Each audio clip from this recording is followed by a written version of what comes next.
laqad ja'akum rasulun min anfusikum azizun 'alaihi ma 'anittum harisun 'alaikum bil mu'minin raufur rahim fa in tawallaw faqul hasbiyallahu la ilaha illa hu 'alaihi tawakkaltu wa huwa rabbul 'arsyil 'azim. Ada yang biasa baca ini? Ya. Biasanya untuk apa itu? Ya, wiridnya untuk niatnya apa? Supaya kuat. Supaya kuat. Ini salah satu dipakai peruqyah. Peruqyah itu mohon perlindungan kepada Allah dengan wasilah bacaan ayat Al-Quran untuk dilindungi dari segala gangguan-gangguan. Kalau ada sesuatu yang ada Intinya supaya kuat. Supaya kuat. Ayat ini dibaca. Coba kita terjemahkan supaya kita tahu apa yang biasanya. Laqad, apa artinya laqad? Sungguh. Sangat sungguh, sangat sungguh. Nah, ada huruf la tambah qad, berarti ini sungguh-sungguh betul-betul. Ja'a, telah datang. Kum, kepada kalian. Rasulun, utusan. Rasul itu utusan. Jadi para nabi dan rasul disebut rasul utusan Allah. Min anfusikum, min dari anfusikum, diri-diri kalian atau dari golongan kalian. Jadi seperti itu. Maksudnya ya utusan-utusan kalian itu juga dari golongan-golongan kalian, tidak diambil dari yang lainnya. Azizun 'alaihi ma 'anittum. Azizun, apa aziz? Keras, perkasa. 'Alaihi, kepadanya. Ma 'anittum, terhadap yang 'anittum termasuk yang menentangnya. Harisun 'alaikum bil mu'minin. Alaikum, ya, haris juga termasuk yang betul-betul memperhatikan, teliti. Alaikum, kepada kalian. Bil mu'minina raufur rahim, dan kepada orang-orang yang beriman raufur rahim, sangat pengasih, sangat penyayang, dan sangat santun. Ya, satu sisi Rasul ini sangat tegas, ketat. Satu sisi sangat lembut, sangat penyayang. Ya, jadi Rasul. Yang dimaksud Rasul di sini adalah Nabiuna Muhammad sallallahu alaihi wasallam. Jadi Nabi itu kalau dari segi psikologi dia tidak termasuk 4 kategori karakter manusia. Ya, itu ada sang yang kemarin kami pelajari, ada sanguinis, koleris, melankolis, apalagi satu. Ternyata pragmatis. Ada 4 karakter manusia itu. Ternyata 4 karakter manusia ini di atasnya ada sosok yang lebih daripada 4 ini, yaitulah baginda Rasul yang bisa menyeimbangkan 4 karakter ini, diperankan oleh 4 sahabatnya. Makanya Nabi di dalam banyak hadisnya itu memberikan ada khusus diberikan doa kepada Abu Bakar, Sayyidina Abu Bakar, ada khusus diberikan amalan kepada Sayyidina Umar, ada khusus diberikan doa kepada Sayyidina Utsman dan juga kepada Sayyidina Ali, karena 4 orang ini mewakili 4 karakter utama manusia. Ya, makanya Nabi diutus bagaimana menghadapi umat-umatnya. Semuanya sudah ada di 4 orang ini. Kemudian berapa istrinya Nabi? Ya, banyak, beda berapa? Ya. 9. Hebatnya perempuan punya 9 karakter. karakter. Ya, Siapa jadi yang mau 9 istri Nabi, mulai dari Sayyidatul Khadijatul Kubra, kemudian beliau meninggal, barulah yang Enggak lainnya. boleh kami ya Nabi ya. Jadi mewakili 9 karakternya perempuan seluruh dunia oleh 9 istrinya. Nah, makanya Nabi memang supaya hadis-hadisnya Nabi menjadi hukum, menjadi pedoman. Makanya bagaimana menghadapi perempuan yang selalu protes, Sayyidatul Hafsah. Bagaimana menghadapi perempuan yang selalu cemburu istrinya, Sayyidatul Aisyah. Nah itu. Makanya Nabi itu hadisnya banyak sekali tentang bagaimana nah, tetapi satu istri yang selalu disebut-sebut, Sayyidatul Khadijah Al-Kubra. Tidak ada itu istri. Sampai Nabi semua itu sampai istri-istri yang itu cemburu. Nabi sempat menyampaikan tidak ada yang seperti Khadijah. Jadi mau dibilang tuh Sayyidatul Khadijah itu melebihi dari segala karakter-karakter manusia yang ada. Nah, begitu juga Nabi, 4 karakternya ada di sini. Nah, di sini diperhatikan, ditunjukkan Nabi itu satu sisi azizun alaihi ma anittum harisun alaikum, kemudian bil mu'minina raufur rahim. Ada tegas, kemudian satu sisi Nabi lembut. Bagaimana bisa? Kalau Sayyidina Umar bin Khattab itu luar biasa keras, tegas. Tidak bisa lihat sesuatu yang melenceng. Pasti mau dia tebas orangnya. Pasti dia mau tegas.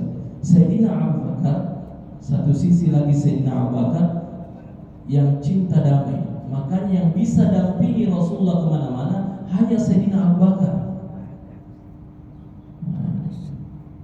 Hanya Sayyidina Abu Bakar. Sayyidina Utsman yang paling teliti. Nah, beda lagi karakternya. Wah, itu kalau keuangan itu kalau itu administrasi Sayyidina Utsman dan paling pemalu. Nah, kalau Sayyidina Abu Bakar, Sayyidina Umar dan sahabat yang lain itu kalau berkumpul biasa-biasa disantai, biasa kelihatan juga betisnya, biasa diangkat begini gitu. Kadang Sayyidina Utsman masuk di majelis itu langsung berubah duduknya itu orang. Langsung. Ya, saking anunya itu orang. Karena Sayyidina Utsman itu betul-betul teratur, teliti. Nah itu Sayyidina Ali, ini orang yang spontan. Nah, Sayyidina Ali bin Abi Thalib orang spontan.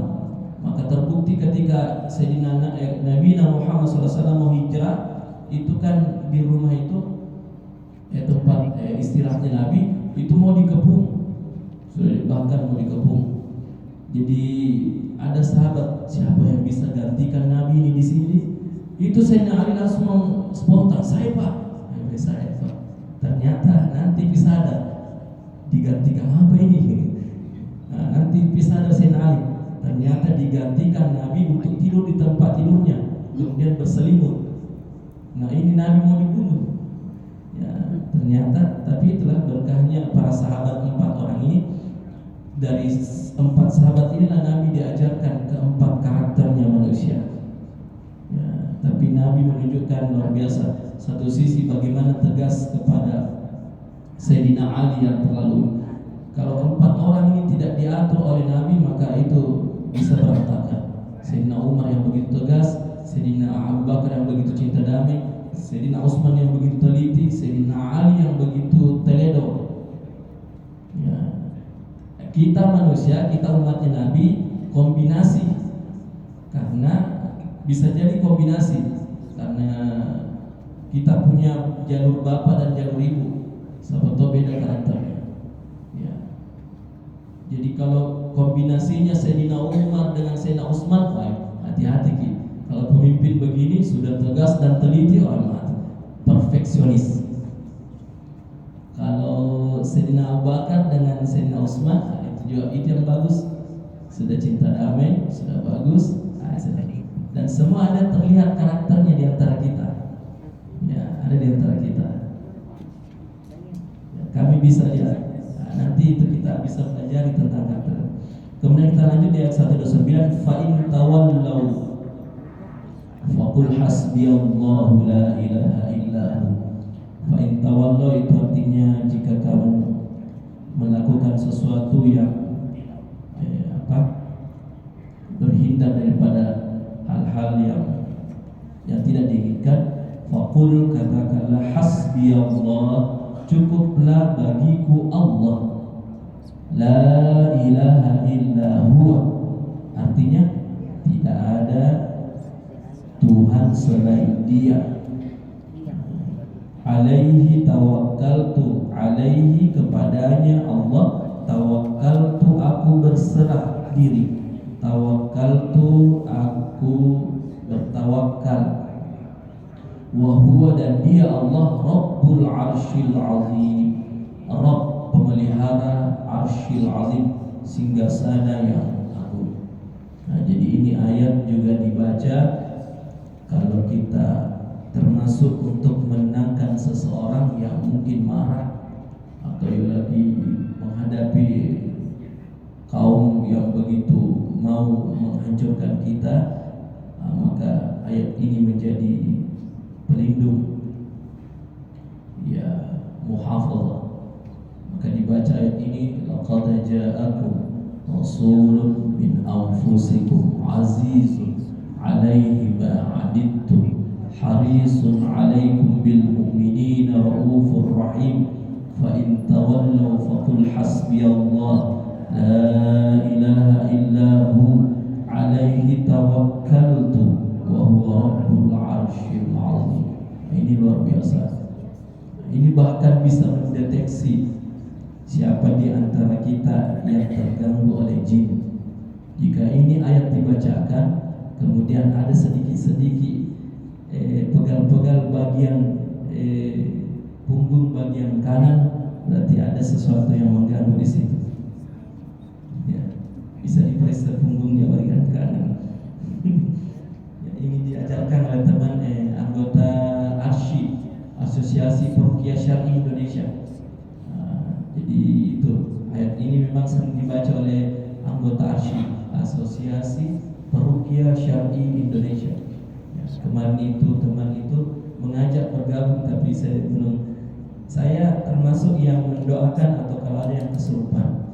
Saya tidak nampakkan diriku kalau mengobati orang atau hanya dari jauh atau duduk-duduk, karena rata-rata teman yang nampak meruqyah itu diserang balik oleh bangsa jin. Biasanya anak istri yang sakit. Dulu seperti itu saya, akhirnya kena istri, anak dan sebagainya. Tapi saya pakai ayat ini saja, duduk di sampingnya kalau ada yang tersukat, kemudian baca, kemudian diniatkan ke itu, akan bereaksi. Lama-kelamaan akhirnya sadar. Ya, satu tentang ruqyah, kalau ada orang kerasukan jangan ditanya-tanya. Itu dah suka itu jin, ditanya-tanya. Dari mana kau? Nanti kalau suami itu bahasanya, dari jendela ponto, ada tompai jin di jendela ponto. Ternyata dari mana gitu, jadi tidak usah ditanya-tanya. Bahkan dia bisa menyamar sebagai seseorang yang kita anggap ini. Saya ulama dari mana itu? Saya syekh ini, saya ulama, saya syekh ini, saya datuk umum, saya dan sebagainya. Tidak ada, jangan dipercaya.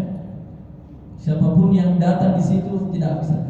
Itu dilarang bangsa itu masuk kepada tubuh manusia.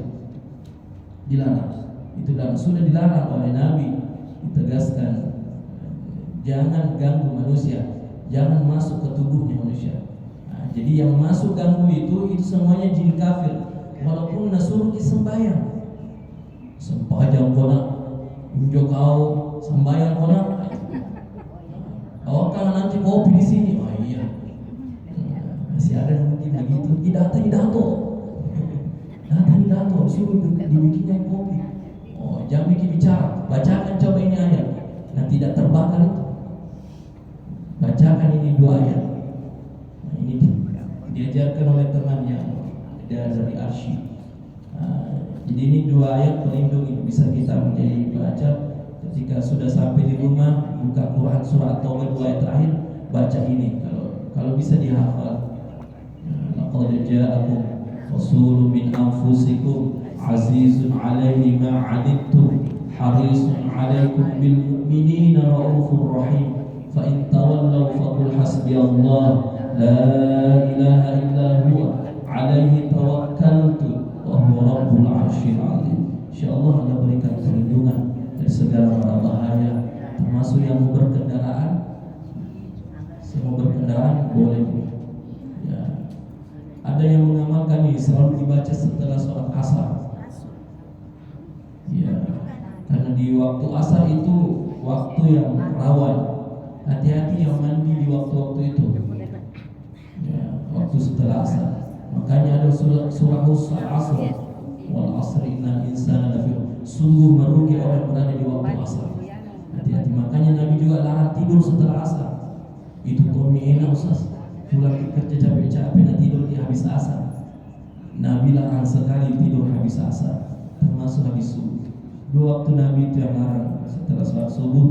Kalau setelah sholat subuh, tunggu sampai matahari naik terbit jam 7 atau mau istirahat boleh. Kalau yang ngantuk sekali. Kalau mau tidur nanti jam 10, jam 11 sebelum zuhur atau setelah zuhur, itu Nabi anjurkan tidur. Tapi kalau waktu begini rawan sekali juga. Ya, jadi kita Nabi kita menyuruh kita untuk beraktivitas setelah subuh supaya tidak ngantuk dan sebagainya. Itu saja yang sempat kami sampaikan. Semoga ada manfaatnya. Kita semua